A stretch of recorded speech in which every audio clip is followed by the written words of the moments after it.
to bandits, kidnappers, and sponsors of terror. Surrender or face the full force of the Nigerian state.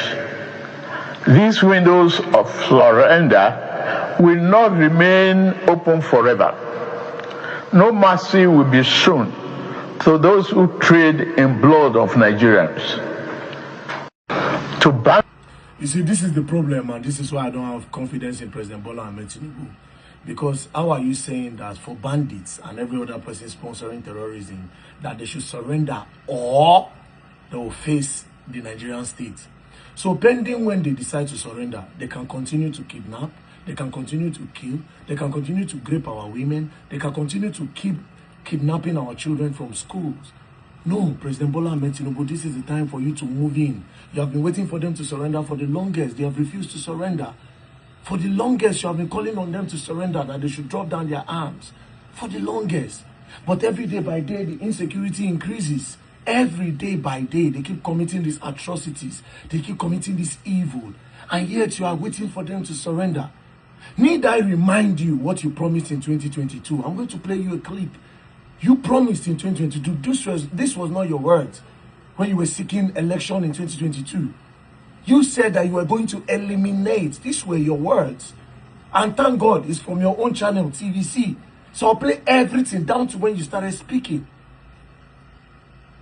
Begin from Kaduna State, where the presidential candidate of the All Progressives Congress, Bola Tinubu, has promised to eliminate kidnappers and other troublemakers terrorizing Kaduna State in the northwestern region of the country. Asiwaju Tinubu, who gave this assurance during the APC's Northwest presidential campaign rally held in Kaduna on Tuesday, told the crowd of APC supporters that he will bring an end to the security challenges in the state. TVC News, Lopa Assam has more. Hundreds of support groups and thousands of supporters of the APC converged on Ahmadu Bello Stadium in Kaduna for the flag-off of the party's presidential campaign in the Northwest. And on the eve of this event, the presidential candidate of the party, Bola Ahmed Tinubu, together with his entourage, visited Birnin-Gwari to sympathize with the emir and his people who have been in the direct line of fire by terrorists. And there he donated 50 million naira to the families of the victims. His arrival at the Ahmadu Bello Stadium on Tuesday signaled the beginning of the presidential campaign in Kaduna. And together with his entourage, Asiwaju Tinubu immediately went round the arena, waving at the mammoth crowd.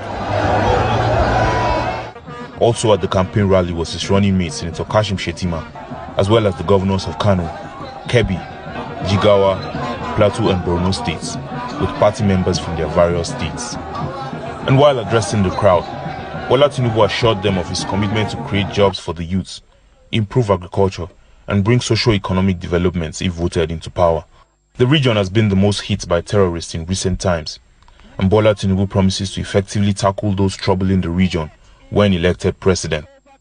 All those troublemakers, violent kidnappers, killers, all troublemakers of Kaduna, I assure you, we will eliminate them.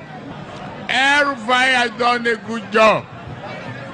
Go around Kaduna, you see how organized, how clean, and he has moved the internally generated revenue up. The host governor, Nasir El-Rufai, is pleased with the overwhelming support shown to Asiwaju, and is also convinced that the party will emerge victorious in the zone because of its numerical strength. What we have seen here, we are satisfied. Alhamdulillah, Northwest has done well, Kaduna has done well. We've set a new standard. And I'm very grateful to all of you. Several Northerners have voiced their appreciation of Bola Tinubu for the support which they say he has given to the North since. So when are you going to start eliminating them? You said you would eliminate them. Now, this one you said in Kaduna, you also repeated this thing in Abuja. You also repeated it in Lagos. So at what point do you start eliminating them? Because while you are waiting and you are giving them time, that if they don't surrender, that you are going to... no. Day before yesterday, a principal in Kogi State was killed.